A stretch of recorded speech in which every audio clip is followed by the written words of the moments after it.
Shalom, selamat pagi grade 12. Apa kabar kalian nih semuanya? Terus berharap semua masih dalam keadaan sehat ya dimanapun kalian berada. Pada pagi hari ini kita akan kembali merenungkan firman Tuhan.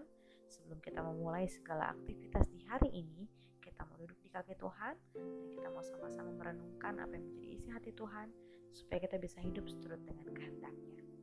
Sebelum kita mulai devotion, mari kita bersatu di dalam doa. Bapa di dalam surga, kami mengucap syukur karena pada pagi hari ini Tuhan mengaruniakan kepada kami tubuh yang sehat dan kami masih boleh bangun, kami masih boleh diberi kesempatan untuk mengikuti pembelajaran online. Sebelum ini semua dimulai Tuhan, kami mau datang di kaki Tuhan, kami mendengar firman-Mu dan kami percaya firman-Mu akan memampukan kami, menolong kami untuk hidup benar, menyenangkan hati Tuhan dan menjadi berkat.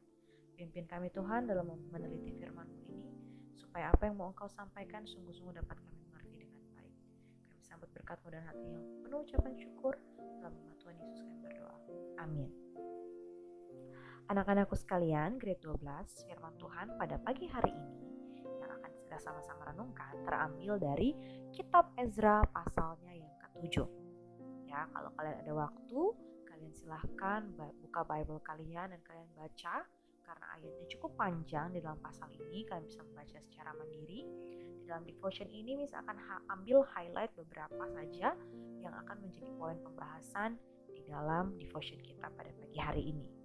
Nah, sebelumnya kalian tahu nggak Ezra itu siapa sih? Ada yang pernah dengar? Ya, di Alkitab ada kitab Ezra. Nah, Ezra itu adalah seorang tokoh.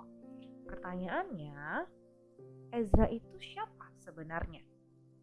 Ya, nah di sini Mistrut akan coba jelaskan, memberikan sedikit brief kepada kalian, brief penjelasan tentang siapa sih Ezra berdasarkan yang ada di kitab Ezra pasalnya yang ke-7 tadi. Ya, yang pertama kalau kita lihat secara silsilah yang ada di ayat yang ke-1 sampai yang ke-5, Ezra itu adalah keturunannya dari Harun, ya Imam Harun. Ya kalau kamu baca, dia itu adalah cicitnya dari si Imam Harun tersebut. Kalau secara genealogi ya, dia itu adalah keturunannya Imam Harun. Nah, kalian tahu ya pasti Harun itu siapa ya? Harun itu adalah yang menjadi temannya Musa pada masa bangsa Israel itu proses keluar dari tanah Mesir menuju ke tanah perjanjian. Ya, yang kedua, Ezra itu siapa sih? Di dalam ayat tersebut, pasal tersebut diceritakan, Ezra itu dikenal sebagai a teacher well versed in the law of Moses. Dia adalah seorang yang memberitakan atau mengajarkan hukum Taurat, ya, atau bisa dibilang ahli Taurat. Tapi di sini ahli Tauratnya bukan konotasi yang negatif ya, seperti yang ada di Perjanjian Baru ya. Di situ dia mengajarkan firman Tuhan kepada bangsa Israel, ya, sesuai dengan apa yang Allah perintahkan pada masa itu. Lalu, kalau kalian baca lagi, di situ si Ezra itu adalah seorang yang berkenan di hatinya raja pada masa itu. Yang memerintah adalah Raja Persia, Artasasta ya. Dia adalah orang yang dipercaya dan orang yang berkenan di hatinya raja dan juga hatinya Tuhan. Kamu bisa baca di ayat yang ke-27 dan ke-28, di situ jelas tertuliskan ya bahwa Tuhan berkenan kepada si Ezra ini sampai-sampai raja ini pun takluk hatinya kepada si Ezra ini, sehingga dia diberi kepercayaan untuk memimpin bangsa Israel pada masa itu ketika dalam masa pembuangan. Ya, jadi kalau kita lihat siapa Ezra itu tadi, dia adalah seorang yang baik ya, seorang yang berkenan di hati Tuhan, seorang yang punya hati untuk mengajarkan firman Tuhan, dan dia juga merupakan salah satu keturunan dari Imam Harun. Nah, kalau kita lihat konteks di mana Ezra hidup pada masa itu, Ezra itu nih ya, ini kalau kalian nanti ada waktu silahkan nonton Bible Project, itu sangat baik ya, supaya kamu bisa menemukan cerita gambaran besarnya seperti apa. Jadi pada masa itu bangsa Israel itu adalah masa pembuangan ya, kalian tahu pembuangan ke Babel ya, karena mereka semua hidup tidak berkenan di hati Tuhan ya, mereka Tuhan hukum, dibuang ke Babel melewati berbagai raja-raja yang memerintah mereka dan juga pemerintahan penjajahan dari Babel dan sampai akhirnya pada masa kerajaan Persia pada masa itu. Dan Tuhan bekerja melalui Raja Persia, bangsa yang tidak mengenal Allah. Tuhan bekerja melalui mereka untuk membawa bangsa Israel itu pulang. Ya karena mereka dibawa ke Babel, ditawan. Nah Tuhan bekerja melalui Raja Persia ini untuk membawa mereka pulang lagi ke tanahnya. ya ke tanah perjanjian pada masa itu, ke bait suci, ke Yerusalem. Nah, pada masa itu mereka sudah pulang gelombang yang pertama oleh Zerubabel. Nah, sekarang Raja Artasasta ini memerintahkan Ezra, ya, membuat surat, memerintahkan Ezra dengan berbagai kepercayaan yang diberikan untuk membawa bangsa Israel gelombang kedua ini kembali ke tanah Kanaan, ke Yerusalem, ya tanah perjanjiannya mereka, ke bait sucinya mereka. Dan di situ dengan jelas juga bahwa Raja Artasasta itu meminta si Ezra ini untuk memulihkan kembali komunitasnya bangsa Israel ini, di mana mereka itu dalam masa pembuangan, ya, hidupnya sangat carut marut, sangat kacau. Dan di sini Tuhan memakai Raja Persia yang tidak mengenal Allah untuk bekerja memulihkan kembali bangsa ini yang dipimpin oleh Ezra pada masa itu. Ya, kalau kalian tahu nanti mereka akan membangun kembali bait suci dan membangun kembali tembok Yerusalem dan lain sebagainya. Disinilah Ezra Tuhan pakai berperan, ya, untuk memulihkan kembali bangsa yang sudah dibuang ini, yang sudah terbuang akibat dosa-dosa mereka. Tuhan beri kesempatan untuk kembali pulang, ya, melalui hambanya yang Tuhan pilih, yaitu Ezra. Nah, apa sih yang Ezra lakukan pada masa itu, ya? Di situ seperti yang tadi sudah dijelaskan bahwa Ezra itu berperan mengajarkan Taurat kepada bangsa itu. Ya, kita tahu bahwa bangsa Israel itu sudah jauh dari Allah, mereka hidup tidak berkenan kepada Allah, menyembah Baal dan lain sebagainya, ya. Melalui proses kepulangan mereka kembali ke Yerusalem ini, ya, Tuhan tuh meminta Ezra untuk mengajarkan kembali Taurat itu, kitab suci itu. Supaya apa? Supaya bangsa Israel ini menjadi komunitas yang di-rebuild atau dibangun kembali karena sudah hancur, ya, akibat dosa-dosa mereka. Tuhan mau bangsa ini pulih kembali.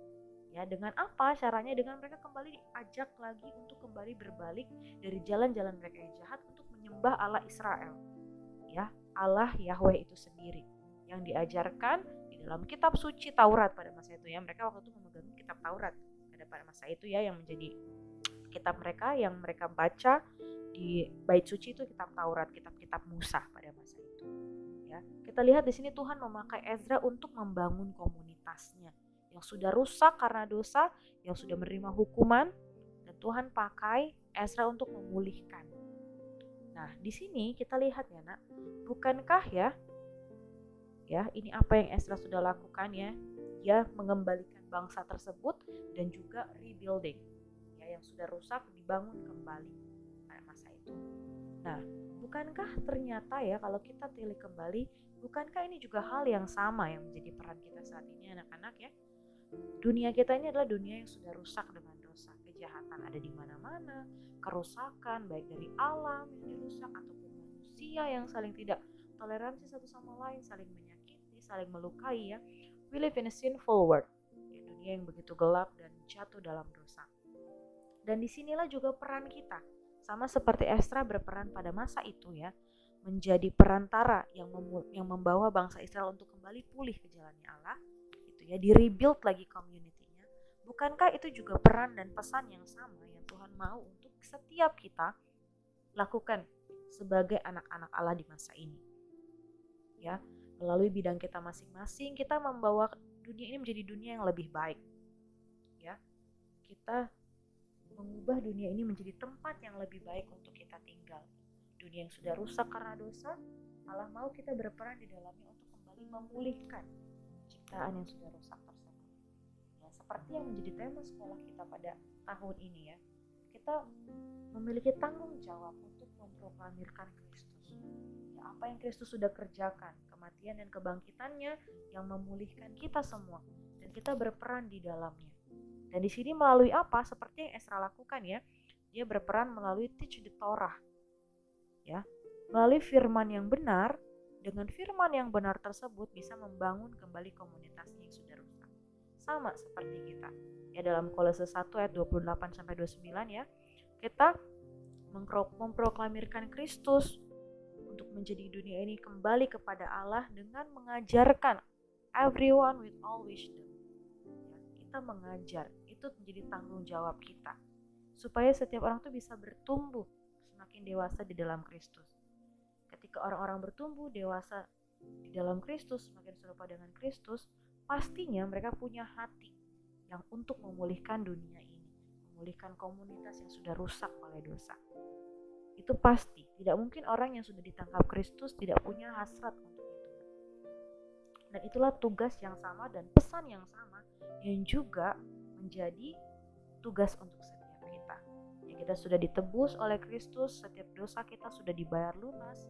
Ya, bukankah harusnya di hati kita ada kerinduan untuk itu? Ketika melihat kejahatan di sana, ketika melihat banyak orang-orang yang hidupnya tidak benar, harusnya ada burden di hati kita supaya mereka boleh kembali menikmati gitu ya hubungan yang indah dengan Tuhan seperti yang sudah kita alami lebih dulu daripada Tuhan.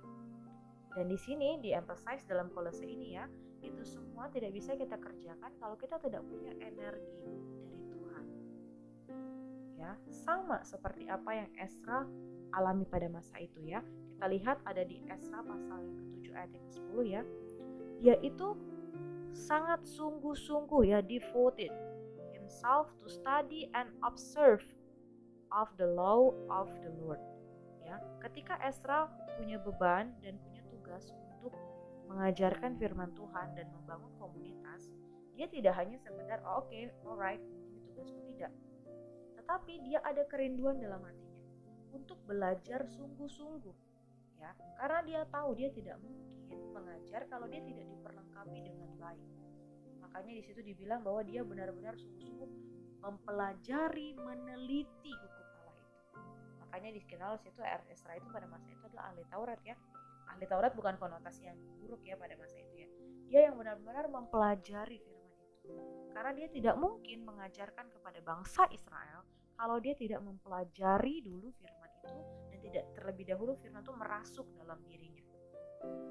Ya, sebelum kita mengajar orang, sebelum kita memberitakan Injil kepada orang, Injil itu harus terlebih dahulu merasuk ke dalam diri kita.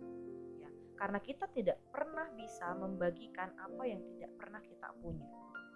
Ya, oleh karena itu berarti setiap kita kan tadi punya panggilan yang sama seperti Ezra ya, untuk membawa orang kembali kepada Allah melalui kehidupan kita, karena Tuhan sudah pakai kita. Tapi kita harus well equipped dulu. Dengan apa? Dengan study, ya, devoted, ya, punya kerinduan untuk belajar firman Tuhan tersebut. Nah, pertanyaannya, ya, have you set your heart on studying God's word, living by it, and telling others about it? Ya, ini pergumulan kita sama-sama ya. Miss Ruth juga masih terus bergumul. Ya, bagaimana? Punyakah kerinduan di hati kita untuk belajar firman Tuhan, untuk menghidupinya dan memberitahukan orang tentang itu? Coba kita ambil waktu untuk pikirkan lagi bagaimana sekarang kondisi kita. Ya, ini merupakan hal yang tidak mudah ya.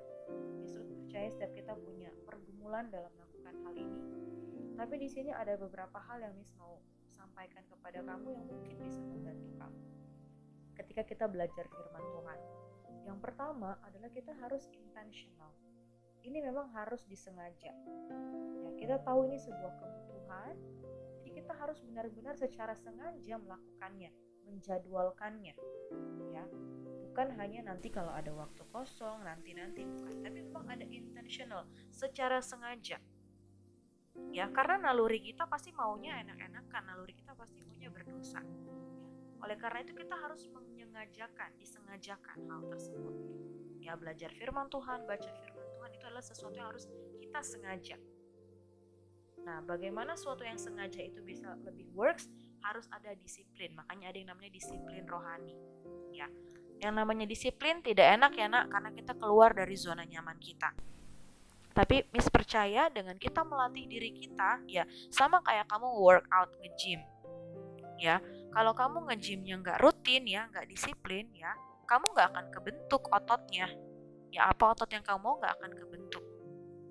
Sama ketika kita mau hati kita dibentuk semakin serupa dengan Tuhan, hidup kita dibentuk semakin serupa dengan firman Tuhan, kita harus mau disiplin untuk membaca firman Tuhan, merenungkan firman Tuhan day by day, ya, secara konsisten, intentional, bukan tunggu-tunggu waktunya. Memang kita sengajakan untuk itu. Nah, kalau kita mungkin kesulitan, Miss tahu ini struggling kita bersama, Miss juga masih bergumul di dalamnya ya.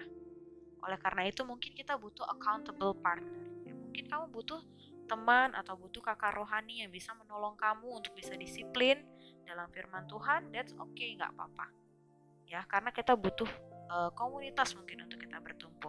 Carilah orang-orang yang bisa kamu percaya untuk terus mengingatkan kamu bagaimana hari ini sudah merenungkan firman Tuhan atau belum, dan lain sebagainya. Dan yang terakhir, sekarang kita sudah hidup di dunia digital, ya.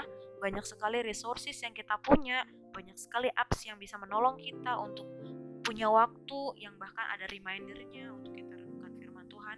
Manfaatkanlah itu ya. Tuhan sudah bekerja melalui dunia digital itu. Kamu bisa manfaatkan. Kalau kamu punya niat tadi ya, intentional, sengaja, pasti ketemu kok. Ya, mungkin apps-apps atau web-web yang bisa menolong kamu untuk studying God's Word, sehingga hidupmu boleh di-shape sesuai dengan apa yang kamu baca itu. Ya, karena apa yang masuk ke dalam otak kita, ke pikiran kita itu akan membentuk hidup kita. Dan sampai akhirnya kita bisa menjalankan tugas kita, yaitu untuk telling the word of God ya kepada orang lain melalui tindakan kita ataupun melalui ucapan kita. Ya, seperti yang tadi Miss bilang, kita tidak akan pernah bisa memberikan apa yang tidak pernah kita punya. So, kita harus hidup ini day by day. Tidak mudah, tapi percayalah, Tuhan Yesus akan selalu memampukan kita hari lepas hari.